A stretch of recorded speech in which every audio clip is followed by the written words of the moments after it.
You are now listening to the Cinnamon and Sugar Podcast featuring DeAngelo Williams and Gary Barnage. You push play and they'll push the limits.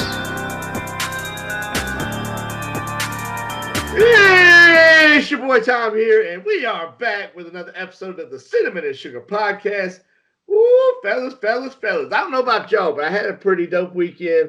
But let's hear about y'all's weekend. I know it was somewhat WrestleMania filled, but just tell me about it. Tell me what y'all did this weekend. I don't really want to hear D's. I already know because he sent so many pictures. He called me and just bragged about his whole thing. So I'll go ahead and and get mine out of the way because I know he's probably going to talk for probably 45 minutes. You know, it's DeAngelo. So you're a hater. So mine was pretty simple. Didn't really do much. I was a little upset. Had to watch WrestleMania remotely because they had limited tickets sold. It's hard to get tickets. We couldn't get tickets to go. So this is my second year out of 10 in a row that I've missed.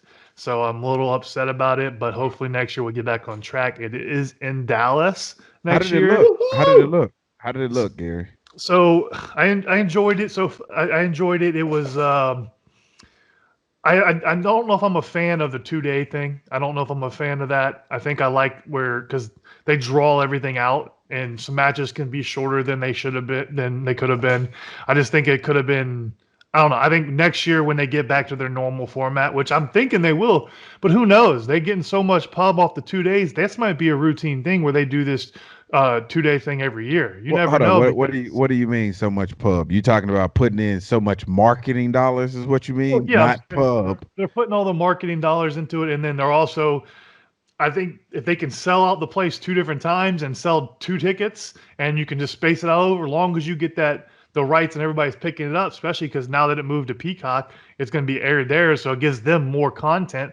I think they're going to push for that themselves because it gives more content for it now. That I need you to explain that shit to me, man. I go on WWE Network like, oh, okay, and it says go to Peacock, and I'm like, whoa, hold up, that's not what I'm looking for. So I just want WWE. WWE Network is no longer around. It is Peacock or NBC, I believe, is owned by. I think NBC has Peacock, but they bought, or Fox, I don't know, one of them bought it. Whatever it is, they bought WWE Network, and it's on their streaming platform, which is Peacock TV. And so all the WWE library is on it, and then you have all the other channels that they have as well that they produce. So it's the same price, $9.99 for premium or $4.99 for regular. So if you still want WWE Network, you just got to do Peacock now. So I think that's why it could be a 2-day thing from now on at WrestleMania, because if it's going to be on their streaming platform, why would they not? So did WWE sell to Peacock, or did? I think it could just be rights. Like, I think they might have sold the network to them. Yeah, they sold the network. Rights. They sold the network. Oh, that's interesting, Vinny. Yeah. So, Vinny, made a lot of money. Yeah, because I was looking at that and I'm like, dude, it's going from $9.99 to I can go get it for $5.99 if I want to. You know, it's not like they only offering it in the premium package with the no commercials that you get WWE to recoup the $9.99 that, you could get it for $5.99 and in some cases free, right? Yeah, they have a 7-day free trial type stuff. So, but I would say if you don't mind commercials, $4.99 is a good price, and you get all the other stuff. But that's only if you want the WWE Network. By no means you need to get it. You can just get Peacock for the other stuff. It's just a bonus. I think it's a better deal if you want WWE Network and the other stuff for sure. And that's all you did this weekend, Gary? Yeah, that's about it, really. You know, I didn't have the same luxuries you had. I had to get ready. I had to get ready for. I had to get ready for spring football starting. We had some coach meetings and stuff like that. We got spring football starting. Oh, so you a coach now? Like, no, not coach. Just I'm dabbling. This is my second year. It's just a dabble. It's not gonna be something full time all the time. No. Look, so here's the thing. If you've done it 1 year and you're like, I'm out, I'm done. That's like you starting to establish a habit here, Gary. This is 2 years in a row. This gonna make you really hard to quit later on. If you can say that next year, then yes, I'll agree with you. Until next year, you can't say that. Oh, okay. You running it back to see if you really truly liked it. Well, I enjoyed helping the kids. That's not the problem. It's just I don't enjoy having to go do things on a certain time schedule. That's the thing I don't like. I like the retirement where I can do anything on my own schedule. But now I have certain times I have to do things and certain times I have to be stuff. But helping the kids, that's what it's all about. That's the positive aspect. What if is that what it feels like to be rich? Like Not you rich, don't, just you retirement. don't, Anything you're in. you don't like to do things when it's not on your time. Got it. Well, Makes sense. you got to think. Me and you have been structured schedules. What since probably Don't put for me in that me? shit, Gary. Don't No, put I'm me in saying that. you Don't played put me football. in that. How long have you played football? You played since you were like Don't put me in. 6. Don't make this about me, Gary. This is on you, bro.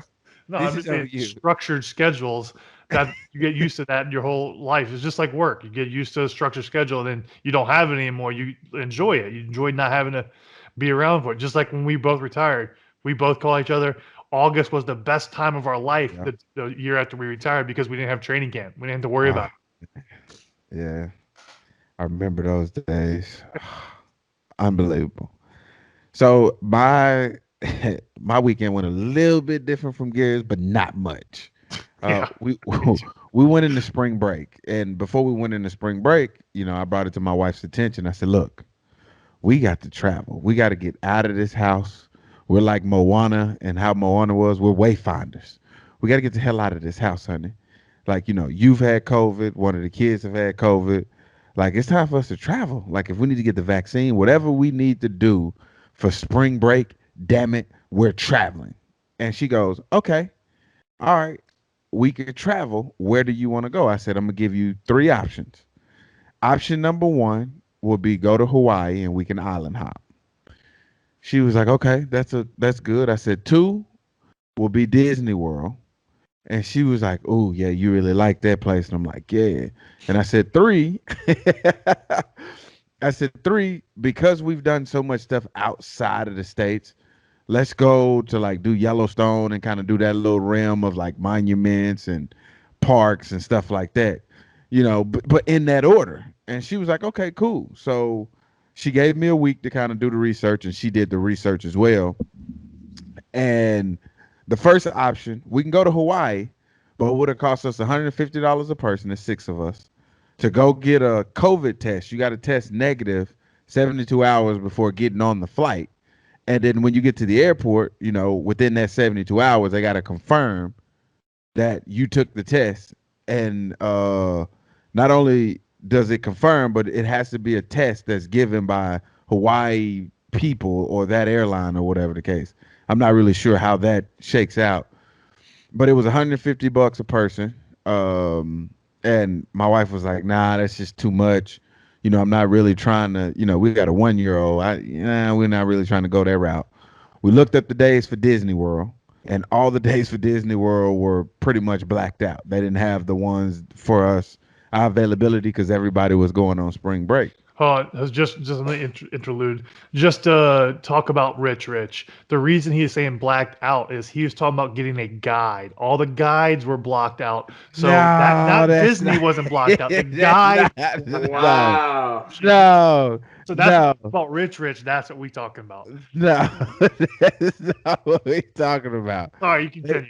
They had hit half capacity, okay, because they operating under COVID restrictions and they abide by the COVID rules. I don't know what Gary's talking about. Gary's the only one that speak that rich language. We don't understand that down here where we at. So, and the third option again was the national park. So she was like, "Well, let's look at this." Well, it was the off season for Yellowstone and Teton National Park, all those national parks.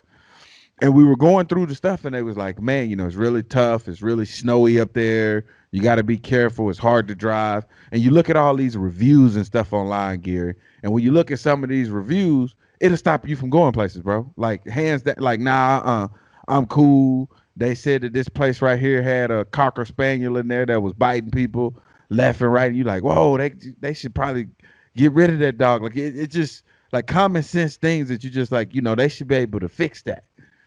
And I told my wife, I said, "Well, honey, it sounds like it's really sketchy on going in the off season because, they get snow and, it's bad." And I was like, "You would think if they're in the mountains that they should be used to the snow like Pittsburgh was." When I was in Pittsburgh, it'll snow for 4 days and the streets will be clear. And I'm like, how the hell they've really mastered this recipe of putting sand, salt, and all it's down and it completely working. Because some places they throw that shit down and you walk out there and you slip. It's like the damn ocean done froze over or something.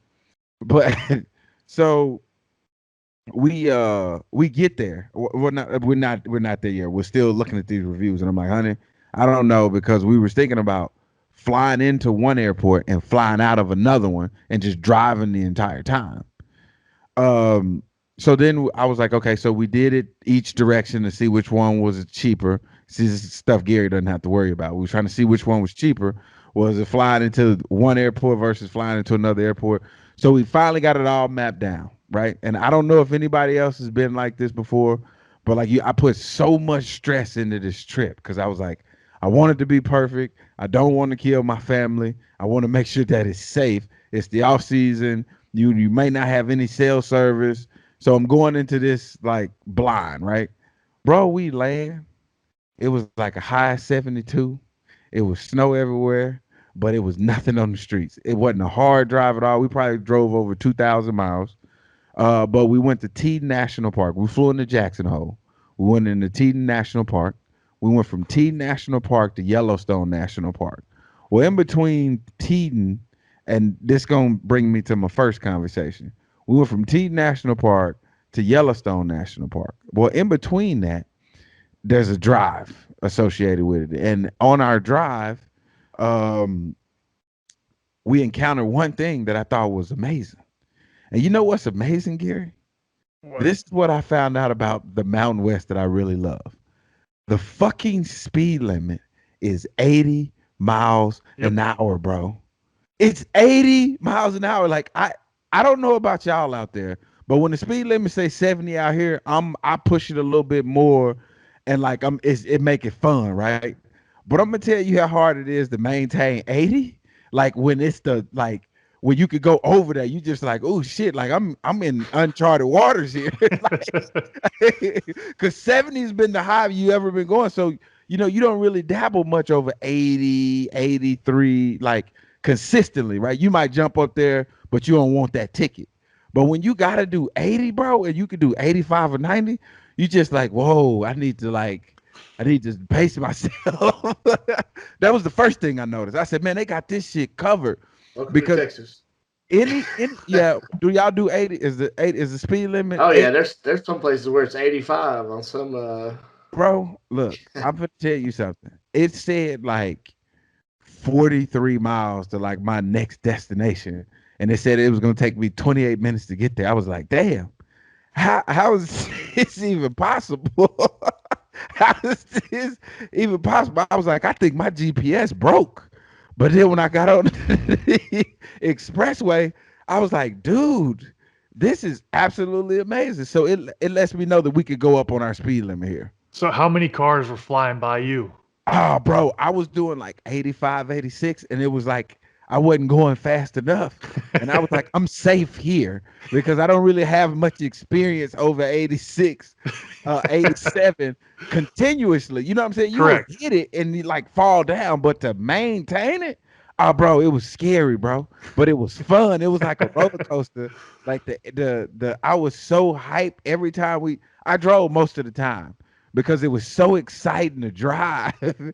Like, and doing these switchbacks, like doing the switchbacks going to the different parks. And when I say switchbacks, they're really like curvy roads and stuff like that. And you got to maintain like 35, 40.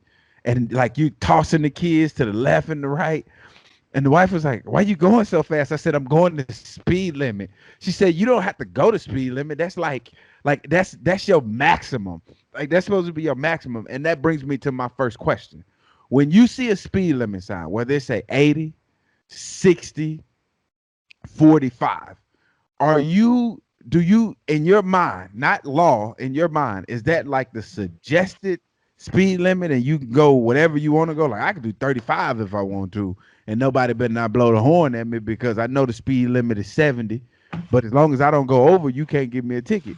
Like, is it a suggested speed limit, or do you think in your mind like, hey, I need to get every bit of this and I'm gonna give you a little bit extra too? So in my mind, yeah, it's definitely if it was 35, I'm going 35. At the minimum, I'm going 35. If I go over, okay. Now it depends on where you're at. Obviously, if you're in a school section or something, I'm going under the speed limit in the school section or Right. right at the speed limit. There's certain areas where you're gonna go under or right at. But if you're on a regular road or a highway, I'm going exactly that speed limit or more. I'm not going less because what's the point of going less? The speed limit is this.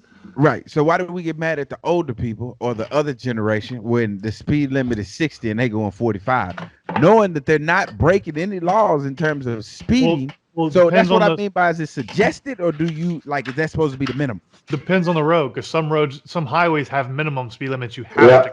Yeah. So long as you're in that range, yeah, you can't get that. I guess you can get frustrated, but hey, they're still doing what they want to do. As long as they're not going underneath the minimum, and people have been pulled over for underneath minimum before. Really? That's crazy. What about you, Tom? What you think? Well, I mean, I mean, You yeah, causing like all you that said, noise over there. outside of no, it's funny because I'm a grandpa driver according to Cynthia, but um, outside of like Gary said, a school zone or like a neighborhood, well, I automatically add like 5 at least to whatever I see. So if it's 35, I'm going 40 for sure, and I usually push to probably in the 7 to 8 range, but and it's just automatic. Like I automatically add that to whatever it is, and I don't even think about it. But in Texas, they have what's called the yeehaw lane, which is the outside lane, which is the lane that unless you're going 10 plus over, you're supposed to stay out that lane because they're gonna get on your ass. They gonna get, He said, yeah. I remember that's what my dad called when I first moved from Texas to from North Carolina to Texas. He was like, "I'm gonna teach you something real quick because I know I didn't always drive in Texas, but especially you come from somewhere like North Carolina, I know you don't have a lot of open highways. If you ain't going at least 10, 15 miles over, stay out the fast lane. Cause in North Carolina, you're going 8, 9 miles an hour over. You're kind of like, oh, I'm kind of cruising out here. I'm feeling good. You get 8, 9 miles an hour in the yeehaw lane, boy, they are going to run you down and blow their horn, curse you out, hang their shotgun out the window, say, get out the way, boy. So check this out, which brought me to the next question. Whenever you put in your navigation somewhere to go, like, and I'm talking to you, Gary, and I'm talking to you here, Tom, and I'm talking to all y'all out there listening to me, because I'm gonna tell you how I feel, and I Wait, want to see if y'all feel the same so you way. talking to DeAngelo? Yeah. Well, no, I just want them to know because some people won't be watching this on YouTube. They won't be watching it on our YouTube channel. They'll be listening to us. So, with that being said, I have to ask this question: when you put a location into your navigation and it says 2 hours and 16 minutes, do you take it as a challenge? Like, oh no, I'm gonna get there way faster than this, or you say like, yeah, that's about right. Like, I feel like when it tells me like, hey, it's gonna be 2 hours and 16 minutes, I'm like, nah, I can get there in under 2. Easy. I could do this in under 2. Do you take it as a challenge or you just like, because I've always wondered how I was able to calculate, you know what I'm saying, how fast I'm gonna get there, how many lights I'm gonna stop at to get me, and then when I shave those minutes off, I'm like, yeah, see, you don't know me, you don't know my driving skills. I do this. So when you put it in your navigation, because I see it as a test. Like this is like worst case scenario. It's gonna take me 2 hours and 16 minutes. Best case, I'm gonna make it there in an hour and 45. Yeah, so I would agree. I would say I use it as okay, this is my worst case scenario. I prefer to get there before this. And I will say there's been some times where it says it's going to take me 2 hours and 15 minutes and I'm going 7, 8 miles an hour the whole time. And I still get there the exact time it says. I'm like, That's what how I'm does that saying. make any sense? Like you told me if I drive the speed limit, I'm gonna get there at this time. I drove 5 to 8 over, and I still got there the time you said. I don't understand that because I should have got there earlier. And then I get frustrated. I'm like, so why did I drive fast for no reason? It made no sense. But I think what it does is it knows the roads you're on and what people's average speeds are. I'm assuming that's out there, so they would probably use, okay, this person's going to be mostly highway. Most people are going to go 5 to 6 over, so we're going to estimate that into it. That'd be So my based off guess. what you're saying that our navigations are adapting to how we drive. Correct. I would say how people drive, not you drive. Oh, on okay. what You the just kind of stats fall show. into that people. I Yeah, see what you're saying. I'm gonna say what stats tell them, because I'm sure when they update stuff, they're updating on the basis of stats that they get through all their stuff. Okay. What about you, Tom? Yeah, because depending on how far you're driving, like traffic, like say I drive to San Antonio a lot for work, and it might say 5 hours when I start, but then traffic picks up, so it keeps adjusting all the time, and the route might adjust that they want you to take. So I think it depends on how far, but of course you take that as a challenge. You're like, all right, bet, what you think? Especially if you got somebody that does like, oh well, I use Waze as my navigation. I'm like, oh, I use Google Maps as my navigation, and they're like, well, this is telling me that this is going to be such time, and I'm like, well, mine's telling me a different direction, but it's saying it's going to be there even quicker. You definitely in there on the challenge then, because you're like, okay, I'm gonna show them that it's not quite as bad as like I do Android that versus all the time iPhone. too. It ain't quite as bad as Android versus iPhone, but it's definitely like people love the navigation that I they do use. like Waze though. Right. I I, think And the only reason I like Waze is because it tells you there's cops coming. That's the only reason. well, man, Google I'm an Maps does Apple. that I'm now. a I'm Oh, a, see, I I'm an didn't know. Apple I guy. haven't used Google Maps. I don't know. Yeah, they do. There's a speed trap ahead, and then like they constantly ask people. Well, I think Waze is kind of more of like a social media navigation Correct. because it's you know what I'm saying. It's like people are always constantly updating that. I mean, Google Maps will ask you, "Is there still a speed trap here?" But yeah, it's just interesting because when Waze first came out, that was kind of like the new wave. Like, oh well, Waze is so much quicker and like always finds the best route. And I think it made Google Maps step up their game. But I have a question for y'all about this. It still does with this kind of same, but not really. So when you're going somewhere you don't know where to go, but you have a friend in the car with you that knows where they're going, and they're like, "Oh, don't worry about it. I'll give you directions." You're like, "No, I like to put it in." Are y'all one of the ones that likes to put the address into navigation and put it up there so you can see it, or are you one of the ones that's like, "All right, I'll let my friend direct me"? Because I'll tell you, for me, I hate letting my friend direct me because this is what happens. Y'all get to talking, and then all of a sudden, like, oh, you're supposed to turn right up here, right, in about 100 Yep. feet. And so you got to pull all these moves. And for someone like me, I don't like to like cross over traffic, traffic like 3 lanes with a heartbeat snap. So I'm like, you know what?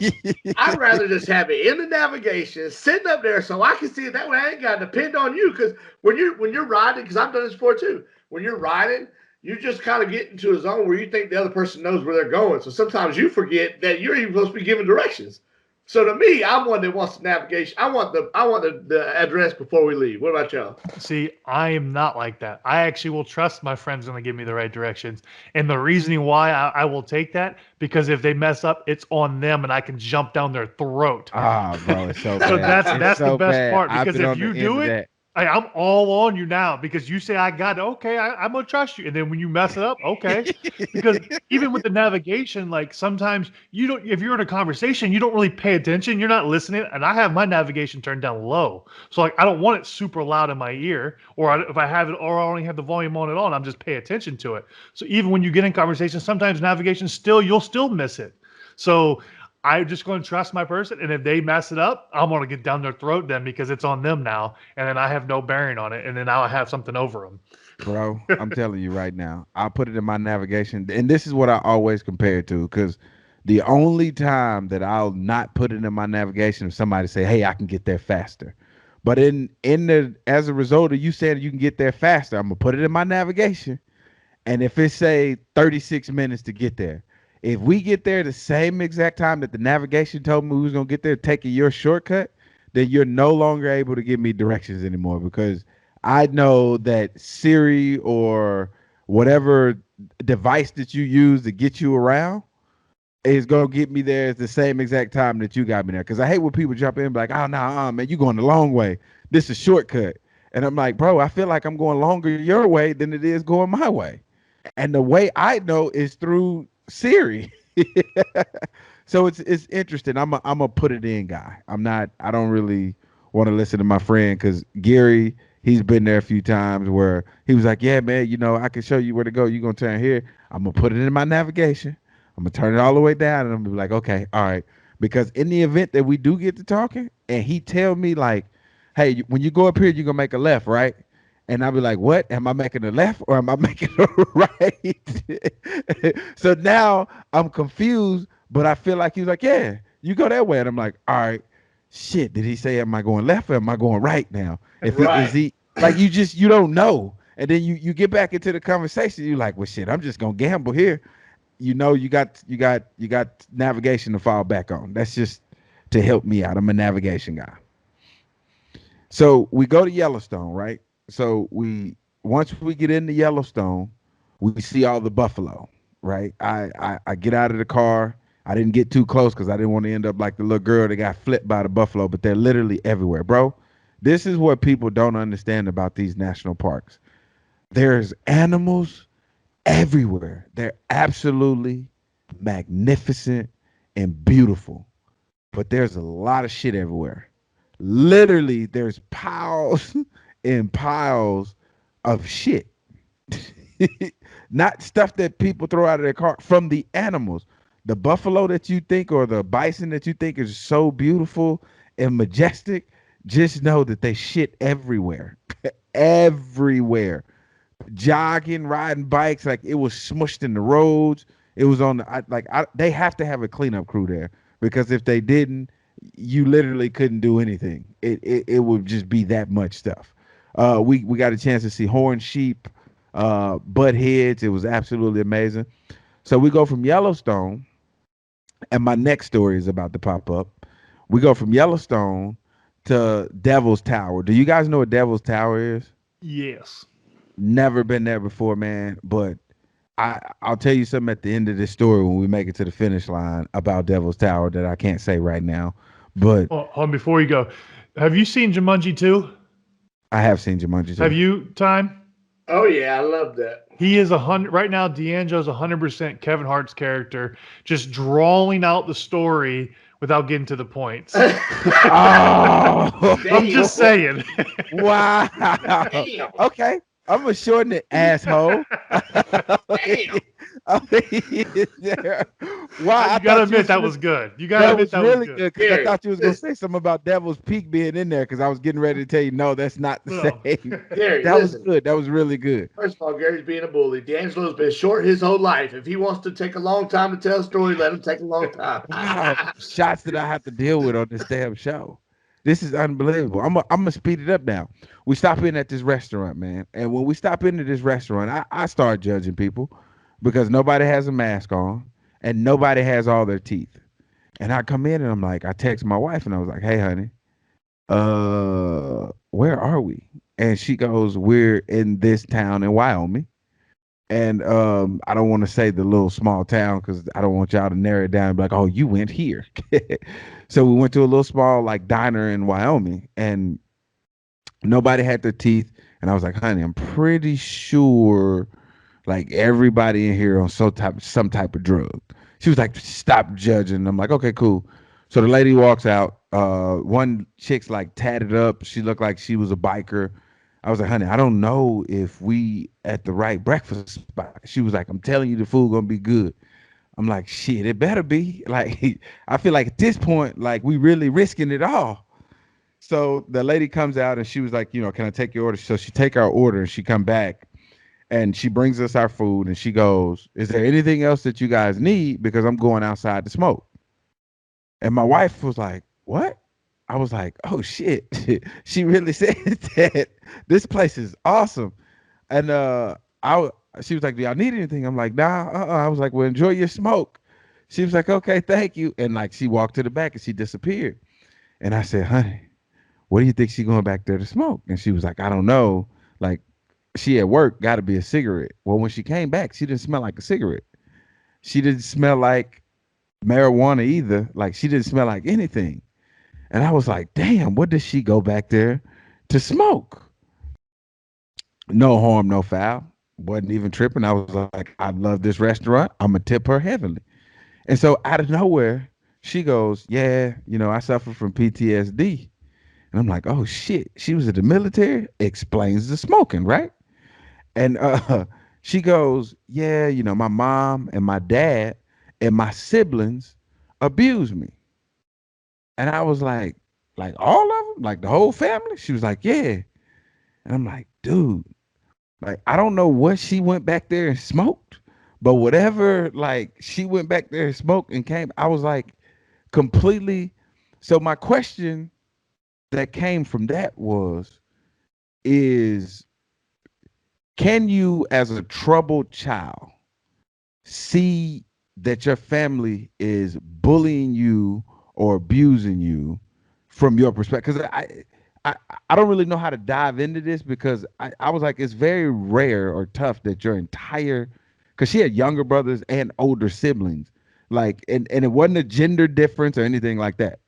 Wasn't a gender difference, because I think she had older brothers and sisters, but she said that her entire family abused her.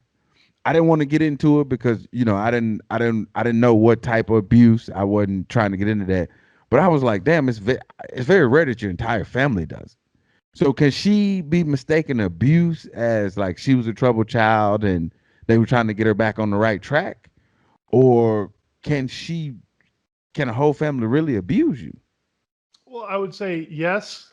Yes, they could. I think a lot of it's different though, like abuse and like brotherly or brother and sister like picking on each other could be considered abuse too. But I don't think that would be. I think as a family, that's just something that comes with brotherhood and sisterhood. When you're and you have siblings, you're gonna pick on each other. I did that to my brother all the time. My older half brother did it to me all the time, and I didn't see it as like abusing me or not. We were picking on each other. So is But it that's a perspective? Is it yeah, I think it's a perspective? perspective because if everybody's just picking just on her and they're not picking on each other, then yes, that could be definitely be abuse because you're not doing it to you're not replicating to everybody else. And if you're only doing it to one person, then you're singling out that one person and you're treating them differently.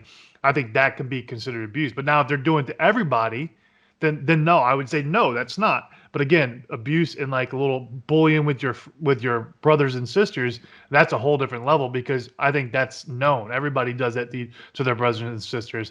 Now you don't go over the top. You do it in a Right. fun, pokey manner. That's the difference with it all. But I will say with your story, what you're talking about, to me, it sounds like out there everyone is just super like they're willing to talk to everybody because they're Yeah. that friendly aspect. They're just super friendly. They want to encompass you into what their life is. They want to know about your life, and that's what Right. it seems like out there. It's like that's their community. It feels like they just want to But are bring they you into. wrong for that though? Because I mean, obviously, if you're in another setting, not being who I am or you who you are, but if somebody was to say that could be taken the wrong way, like, damn, you smoking on the job, like, I mean, we know people take breaks. You get your 10, 15 minutes, but is it like taboo for you to say it like to the people that you're serving, like, yo, I'm gonna disappear and go smoke? I think it depends on the location. I don't think we can judge anybody for the look. That's where they live. That's how their society is at that time. That's where they live. That's what they all do. They're just open. They're honest, and then they're friendly with everybody. Now, if you do that in New York, yeah, you're gonna have an issue with it because that's not the way they are there. But to say that she was wrong by saying that she's letting you know. She could just say, hey, I got to go on break, and not tell you, and you come back smelling like cigarettes. You're gonna know exactly what she did. She just was straight up and told you about it. It didn't matter. Right. Right. Okay. So because you want me to speed it up, go ahead, Tom. What you got? Yeah, no, that's all I was going to say is I kind of agree with that. And, the thing is, as long as they're not smoking around The me food. or my food, I'm okay with it. Yeah, I mean, because there's actually some places here there. I don't see how that this is still a thing, but there's some restaurants. The airport you flew out of when you were for WrestleMania that year, Gary, in Addison. Yeah. Um, Addison actually allows people to smoke inside restaurants still, and there's still like smoking sections, which I don't know. Feel like I hadn't seen that in forever. So I don't go to those places because I can't stand smoke. I'm allergic to it, so it just causes me. So as long as you don't smoke around me or my food, you do what you got to do. I mean, we all have our things. So Okay. I'll let you go All ahead. right. I know you got some more to do, D'Angelo. Yeah. And so after we finished, we went to Devil's Tower. We went to the Badlands, Mount Rushmore, the Crazy Horse, Custer National Park. We went to a swim park, the Mammoth site, and finished at the dinosaur park, since Gary kind of rushed me through. But with that being said, though, while we were so we flew into Jackson Hole, which is where the Teton National Park is. We flew into there and we drove to all those sites. And we probably amassed probably 1,200 miles, maybe 1,300 miles, total just driving. Well, we ended in Rapid City, South Dakota. and we went to a breakfast spot out there the morning that we were about to leave. And this will leave you with my last story. And this is probably going to be a real touchy one, especially for you, Tom. Not so much for Gary, but it'll be an interesting conversation. I promise you. So, do you guys believe that it takes a village to raise a kid? Let me make sure we get the concept down first before I go into it. Do you think it depends on the village situation of the person? I think it can at times, Right. sometimes no. Okay, so this will play right into your sometimes no and sometimes yes, Gary. I feel like it takes a village to raise a kid. This is what I'm talking about. When she was at the zoo and the kids fell into the enclosure, had it been a person passing by, they'd be like, hey, get down. Just told the kids to get down. Maybe the mom would have got mad. Maybe she would have been like, thank you so much, because he could have fell into that enclosure. Thank you so much. Or That wouldn't have happened. You Uh-huh. should probably got yelled at for doing it. That's my kid. Don't worry about it.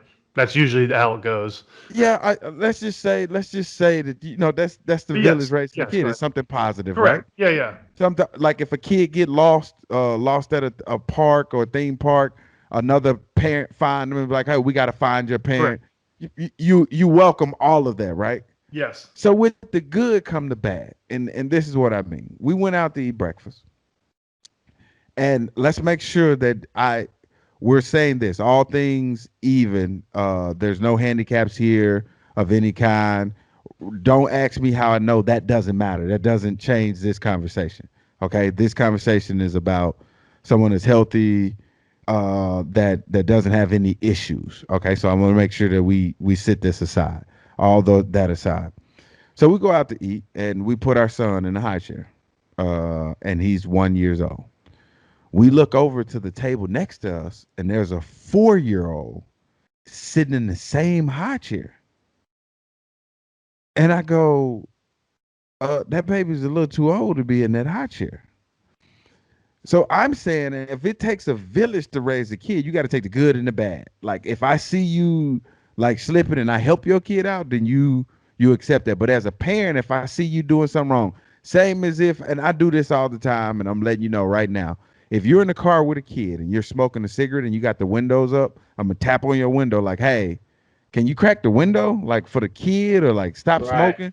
Like, right. You see what I'm saying? Look, so if it takes a village, if I'm gonna say something about that in a positive light, even if I tell you something negative, you have to accept that because you subscribe to the it takes a village to raise a kid. The question is was I wrong for saying, hey, that baby too big to be in that high chair? Like she was having full conversations with me. Like if she could talk to me and understand what it is and I'm saying, why is she in this damn high chair? I would say if you knew the people, no. If you don't know the people, yes, because you don't know if they believe in that aspect of it takes a village to raise a family. They might not believe that. And So here's that the could be an issue. right. And here's the other thing about that saying is when it comes to that saying, at least in my mind, when you say it takes a village, you consider the villagers people that you know and love and care about, as in like, okay, this is my village, my mom, grandma, grandpa, maybe close friends that might watch the baby for you. That's who people normally would consider their village. I don't consider somebody that's at Chili's while we're eating the dinner that happens to just be a table over. Maybe they have kids themselves as part of the village that's helping raise my kid. And whenever I think of that saying, so if you know them, I can see it. If you don't know them, then I don't think that falls into the "it takes a village" moniker. So the only disagreement would be I would agree with you knocking on a window Right. of somebody smoking in But a it's the car with a same thing, kid. though. It's the same But exact thing. no, because the smoke's affecting the child. The sitting in a high chair is not. I think that there's a health issue versus not a health issue. This is just their preference. Maybe the kid's wild. You're And doesn't making know it if they calm down. situational now, Gary. You're making it Which situational. it should Like, be. I think it should be because especially if you don't know the people, it's situational. I think even only if if you don't know them, it's situational. I don't know when I knock on that window and tell them, hey man, Yeah, but that's health. Now you're affecting the health of a kid versus sitting in a chair it's not hurting or helping the kid that we know of. Because that's not even necessarily calling them out on or trying to help them. I think that's more or less calling them an asshole, because that's what they are if they're smoking with their kids in the But you back. see it all the time, though. You see it Oh all the no, time, I know. and they'll tell you, like, "Hey, man, I do this all the time." And that one session that you stopping right now, nobody's probably ever told them that in their life, right? And I'll give you a case in point. When I was teaching my kids to ride bikes, I posted online what's the proper age. I thought I was doing something teaching my 8-year-old. They was like 4 or 5. I They remember was that like 4 or podcast. 5. I was like, shit, I gotta get on my shit. So then I taught my son, he was 4, how to ride, and I taught my youngest daughter how to ride, like, because I knew then, like, hey, this is the standard. I need to stick to that standard. So with that being said, if I can offer you to knock on that window and tell you, hey, you need to stop smoking around that kid. Maybe nobody's ever told them that before, so they didn't know that they was doing it wrong in the first place. So this kid that was in this high chair, because nobody's ever told him that. Look, I had my 10-year-old in a damn high chair. Well, she wasn't 10 at the time. Yeah, she was 10. She was in a booster seat. And I was like, honey, I think she might be too big for this booster seat. I Googled it. And I was like, yeah, we tripping, honey. Like, they gotta. Well, I would say You it see what also I'm might saying? would. Well, I also think it would depend on your demeanor and how you said it, because that could play a big part of it. You're like, hey, so why do you still have? How old is your child? Oh, he's 4, or she's 4. So why is she still in a high chair?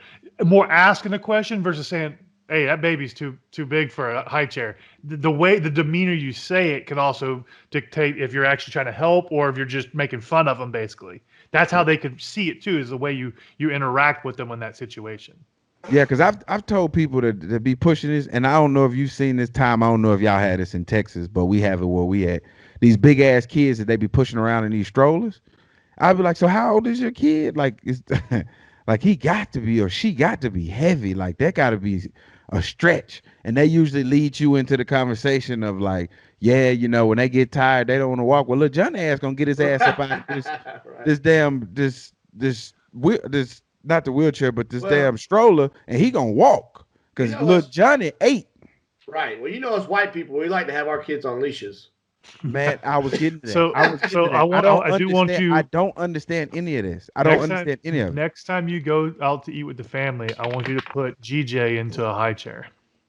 No, it's awful. And like it's the same thing with the leashes, bro. I do not. That makes no sense. How can you tell me you have full control of your kid and then put them on a leash? Like something's not adding up. Something's not adding up. So I'm trying to get a better understanding of this whole village thing. If you really truly believe in the village, even if you don't believe in the village, I guess that'll be one reason to have them on a leash because you don't believe in the village. I think But it's the more ones- you've got to ask for help from the village versus expect it to happen. I think that's more of the thing. So like you said, you went on social media and asked what age is a good age to start teaching kids to ride a bike. So you asked for the help. You went on Google and looked for the help versus somebody who's just out eating. They're not actually asking or looking for it. So I don't think they're expecting it so they could take it the wrong way.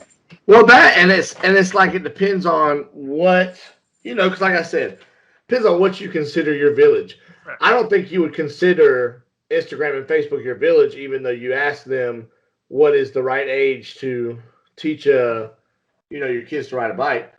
I think that's just you taking advantage of resources that you have to gather other opinions. But as far as it comes to that's what you want to say, Tom. That's what you can say. Yeah, anybody that I get information from, I consider them a part of my village, especially Gary. And Gary, this is where I completely disagree with you.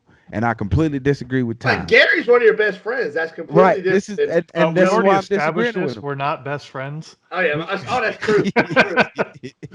So with that being said, that's Chris. We don't even want to talk about it. We don't I want to should talk say about y'all are co-parents. We don't Yeah. we're co-parents. it. However you want to phrase it. What I'm saying is we have people within our village that we will not leave our kids with. We will not leave our wives or girlfriends with. So within that village, there's certain things that we won't let the other person or in that village do. So with that being said, why wouldn't you subscribe to It Takes a Village? Because it's gonna take a village if your kid do something wrong, because they ass going to jail or they're gonna have to interact with the police, and it's gonna take a village to get them out of the trouble that they get into. Well, So here's why the don't thing. you If I'm use the village to keep them out? if I'm running a village, I don't want the gardener in there cooking my dinner. You know what I'm saying? So everyone's got certain talents and abilities that you can learn how to take advantage of. Yeah, I'm not gonna, knowing you guys. Say I have Braden about to play football, and then say I live near you guys.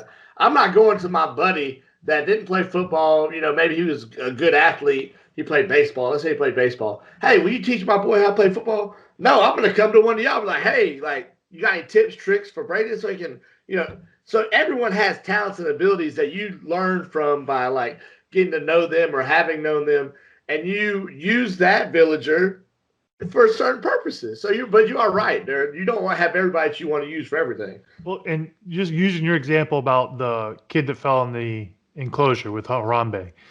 If somebody walked by and told that and yelled at the kid to get off the railing, the parents would have freaked out on that person for saying, that's my kid, you don't need to do that, all that kind of stuff. I'm not a parent.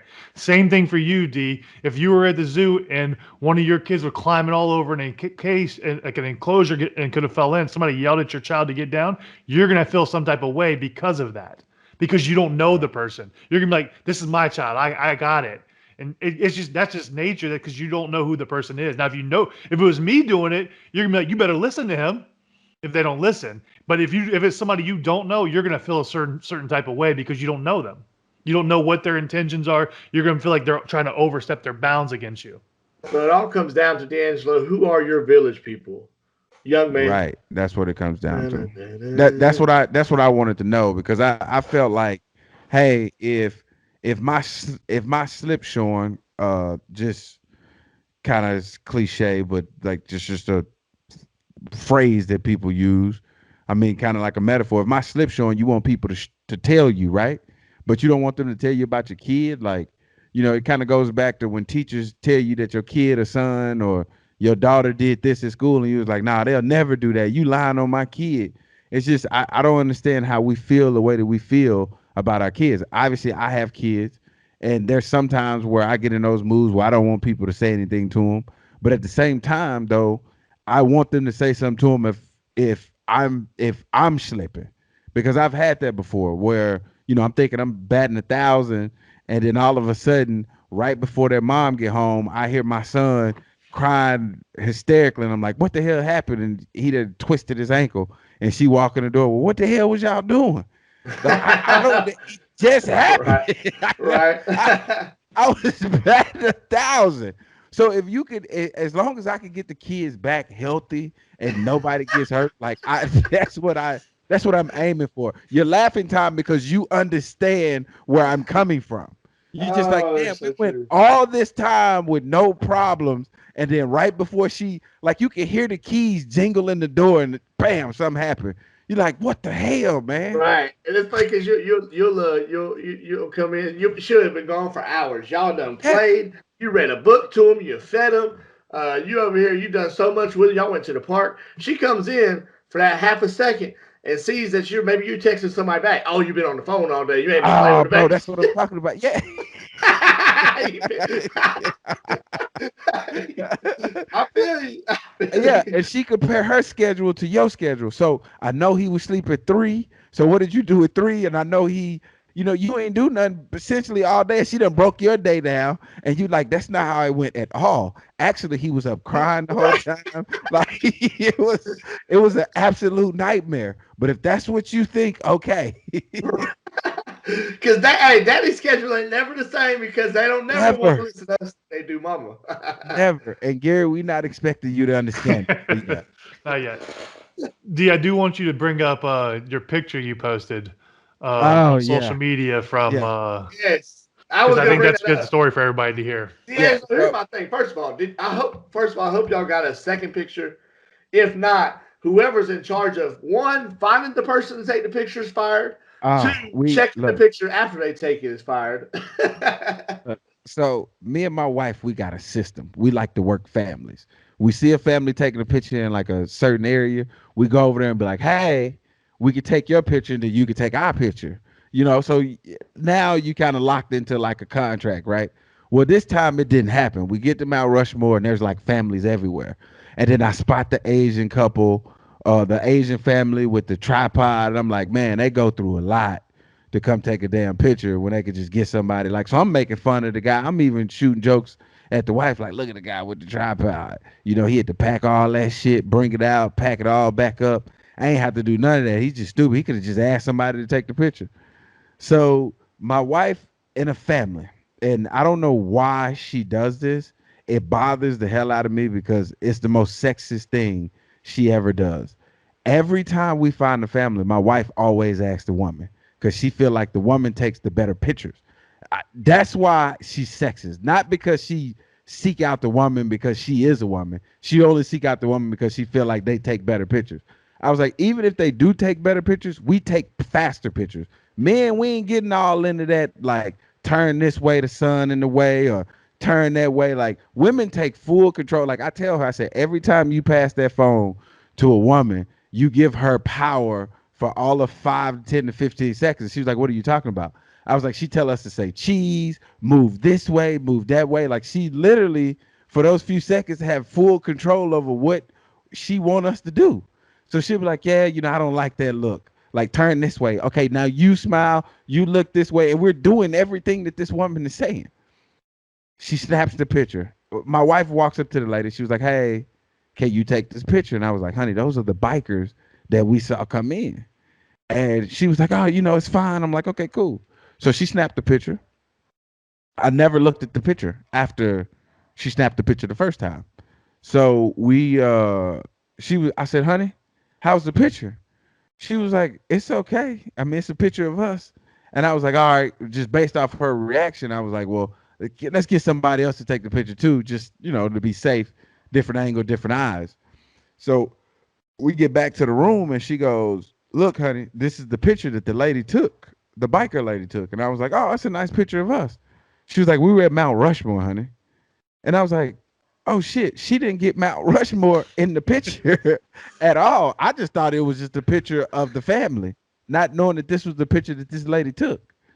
I don't understand. And then I posted, and then everybody started showing me pictures of, I didn't even know that was a thing.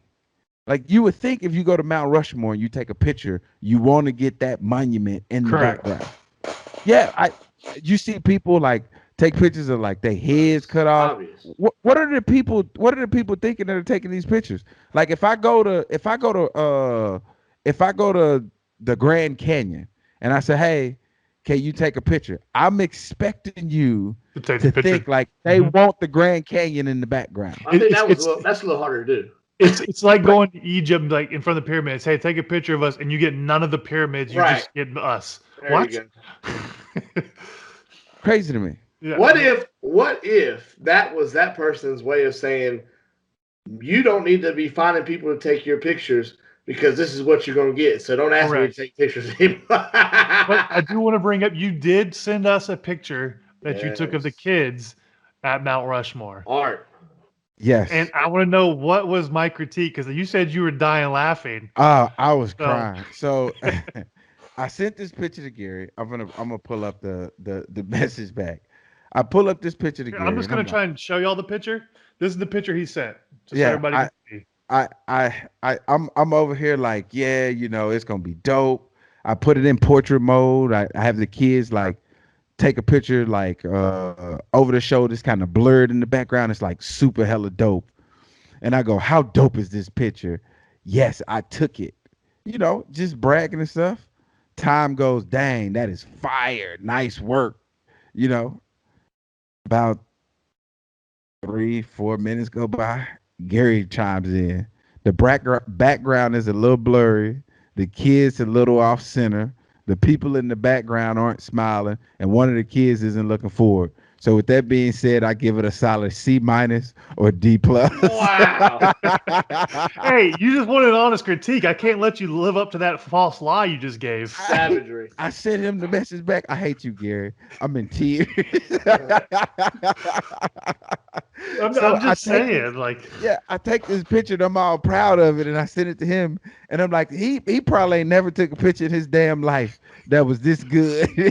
Well, here's the thing, Dan. I'm just gonna bring you back to reality. We learned that Gary, and you learned this apparently, that Gary does love art. He has art in his house. So I am a little bit of a I am a little bit of a stickler, as you saw with my review, my critique. Hey, you got to get at least the background. People got to be smiling. I don't care if they're rock. Come on. And they can't Well, change their I tell you the expression. truth. I tell you the truth. So then, when I get to the house, that obviously that's what I did that week and that weekend. I get to the house, and I hadn't been able to keep up with the news and stuff like that. I see that Paul Pierce got fired, and I'm like, damn, what did Paul Pierce do? And I go back and I look at the live of Paul Pierce smoking his joint or his tobacco, whatever it is. I'm not gonna just plug him as a guy that's Hey, he could have a license for it. We don't he know. could have. That's what I'm saying. I'm not judging him for that. He has strippers in the background. That's what they want to call them. I don't understand what people have or the issue that people have with strippers because that's a job. That's like an official job. There's nothing wrong with being a stripper. There's nothing against it. There's nothing illegal about being a stripper. Okay? There's a lot of negative connotation that come with being a stripper, but just being a stripper at its essence, there's nothing wrong with it because it's an actual factual job. They pay taxes just like everybody else. I don't understand that, but it made me think about this. Stuff that you do in private or on your own time, should it affect where you work if it's you just being you letting your hair down? Because he's not famous for being an ESPN commentator. He's famous for being Paul Pierce playing for the Celtics. He's famous for being a basketball player. So it's not like he need ESPN to be who he is. You see what I'm saying? Yeah. Right. So I'm trying to figure out, like, even if he wasn't on ESPN, he'd still got the same notoriety as he would if he wasn't working for ESPN. So what's the issue is what I'm saying, because he did this in his private time. He didn't do this on the clock. Yeah, so I would say the problem is ESPN's owned by Disney, and I think that's what they were trying to use it as, because they feel like it's a wholesome family stuff. We don't need that out there. But again, he's in his privacy of his own self, and he went live with it. I'm about to say, until he goes live. Once you go live, you ain't private no more. Yeah, but even if it's live, he's still at home doing it on his own thing. He wasn't at a strip club. To me, if he was at a strip club and not and anything, okay, then now you have an issue, because now if he's not doing COVID stuff, but again, he's at his private residency or wherever, and he's doing what he does at his home. There's nothing wrong with that. And I agree, yeah, maybe it's not a good look for because it's Disney, but I don't, some things I don't think it should hold you against, but especially if you're not doing anything illegal. If you're not doing anything illegal, then no. And if it was not pornography, it was nothing like that. Yeah, it might not look good for Disney standards, but I guess that's their reasoning for firing him, was just because it's all Disney aspect. It wasn't family oriented. But in that aspect, I don't think he should have been fired because of it. I think maybe you suspend him and you talk to him and then you bring him back. I don't think you fire him over it. Right. That's kind of where I don't think it's, fire worthy based on what was in the video, but it's definitely like it belongs on Come On Man, that segment that they have on the NFL channels. It's like, come on, man, like, what are you thinking? Like, you understand who you work for. But this is kind of what this tells me. If you like look into the deeper psychology of this, he was bold enough to do that. They let him go that quick because of that. Something tells me there was already rifts in the water when it comes to Paul Pierce's relationship with ESPN. Because if you're worried about your job, you ain't going live with smoking and strippers in the background, blah blah blah, whatever. Well, You work for. What? So I'm gonna let you in on a little secret time. He's rich, like rich. Yes. Rich. Oh, him and Gary. He got that. No, he's not Richie Rich. Yeah, like he $100 million. Like, so money wasn't an issue to him. So it's not like he need the job to stay afloat and to keep living the lifestyle that he's made for himself. Like, he's just purely doing this because he need to keep himself busy. That's why. I find it very interesting when players and stuff like I'll give you a case in point, and I still don't understand this to this day. Kirk Franklin, when he had the issue with his son, it was a private setting recording. Right. We didn't get a chance to talk about it, but Kirk Franklin, he had a private setting with his son. He recorded it, and he had to come out and apologize. That's something that happened in private. if there's something that happened in private that you was secretly recorded or it secretly come out, I don't think you should have to apologize publicly. I don't care if somebody brought it. It doesn't matter. That happened in the private setting. You don't know our relationship. You don't know that. Now they want to say that, oh, I feel bad about it. Blah blah blah blah blah. Like, I can't believe he said that. But during the interchange, like, if people heard me and Gary talk to each other in private, they was, bro. There would be no more YouTube. There'd be no more question. Sugar. Yeah, if I say that, they'd be surprised y'all are still friends, because I've seen a few of those exchanges. And with that, the whole Michael Rappaport, Kevin Durant DM stuff, what do you think about that? Bro, I think that Kevin Durant should have never apologized. It was stupid. It wasn't stupid that he sent what he sent. Hey, that's how you felt at the time. Own that shit and said, no, I ain't apologizing.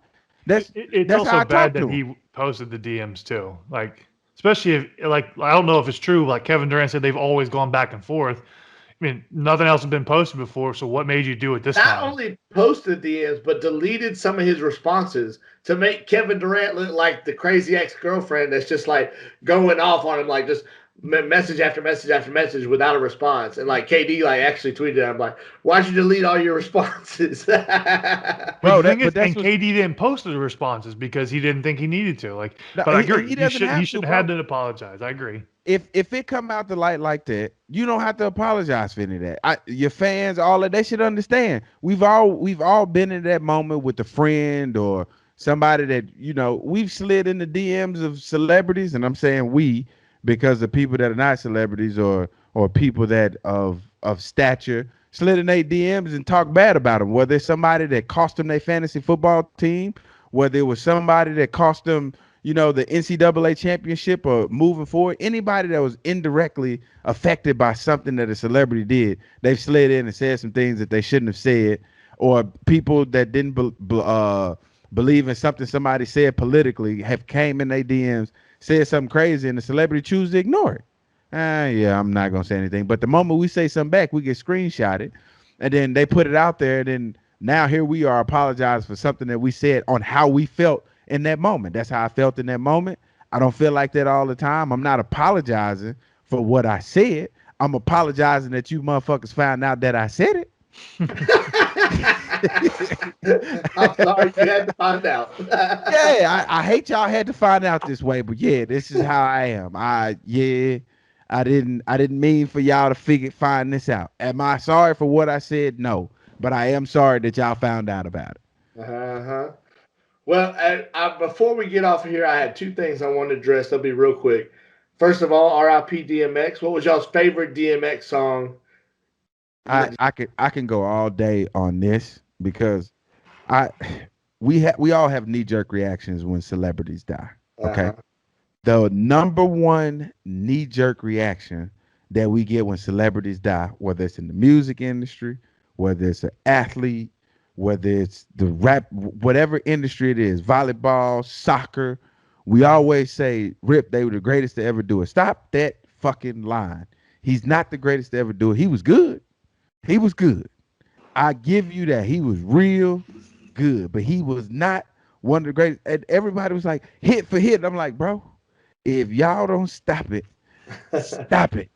Stop it. Like, oh, he was the greatest freestyler. You know what? Right there. It was cool. We understand that you miss him. I miss him too. I hate that he went the way that he went, but we ain't finna be out here spreading lies though. That ain't what we finna start doing. That ain't what we finna start doing. Same thing with Nipsey Hussle when he died. Like, look, they were good. They were really, really good. But now when you start talking about the best to ever do it, like, come on, man. We know you mourning. Don't mourn like that though. Don't mourn like that. That ain't it. That ain't it. So what's your favorite song from DMX? X Gonna Give It To You. All right. What about you, Gary? Rough Riders Anthem. It's got to be Rough Riders Anthem. How many times I listen to that song to hype me up? That's it for me. Before we go, I got to say this, dude. I got to pub this, man. I'm so excited about Tar Season 1. Episode 1. Chapter 3. I want that to have more time real quick before we get to that, because that's the last thing I'm going to do before we sign off. Okay. The other thing is, if you guys missed it, we have DeAngelo Williams versus Gary Barnage in the PWW match of the year, right? Didn't we just release that yesterday? And You know, yep. it was We have WrestleMania released our weekend. wrestling match for WrestleMania. Right. Y'all need to What go was check your? it out. I gotta ask. Just for reference, this was filmed like 7 years ago, and we were waiting on time. And as you see, DeAngelo's kids can barely walk, and now they're running in high school now. So it just took us a long time to get this out to the public. It's like a fine wine. It got better with time. And actually, hey, look at that. You see that? It's a fine wine got better with time. If you know what I'm saying. But listen, I gave y'all the opportunity to like let it cook, and we got 2 professional broadcasters on this, which is great. That we did. Yeah. Second of all, Gary, there's no way in hell you weigh 247 pounds. Oh, no way in hell. Not at 6'5", all. 247 on the card. He was. Hey, that's a chisel weight. He's never been 247 in the league. You didn't even come in the league at 247. I came in the league at like 238. Bro, I've never not seen you under 247. You've always been over 247. You haven't seen me over 250 until my last 2 years in the league. That tells you how well you know me. Gary, I'm telling you right now, you've had those love handles since I've met you. That's always, but that's still a 250. Right now, I'm about 260, 265 right now. You're lying right now, Gary. Oh, that's exactly what I am right now. You know it's bad when you lie about we need your you to walk go around. weigh yourself and send us a picture into the group chat after this. Yeah, we want to see I'm gonna this. buy a scale, but I'll do it. But yeah, D, go ahead. Even on the scale. Right. I go. Yeah, if y'all didn't watch that yet, go check it out. It's on our YouTube channel, Cinnamon Sugar on YouTube. What was your best line from it, Tom? I'd have to rewatch it honestly, but there was that. What was the one I put it in the group chat? You remember which one? You did. Yeah, I know which one it was. You gotta go watch it. It's hilarious. I can't remember exactly the line, but I remember like hearing that and put it in the group chat afterwards. But then, yes, as DeAngelo was starting to pump for us, the Circus Story animations that we've been putting out, hopefully you guys have been watching them. We went ahead and jumped to the Amazing Race season. Oh, man, it's awesome. Killed it this season. Oh, they absolutely crushed it. Nick did a great job on this one.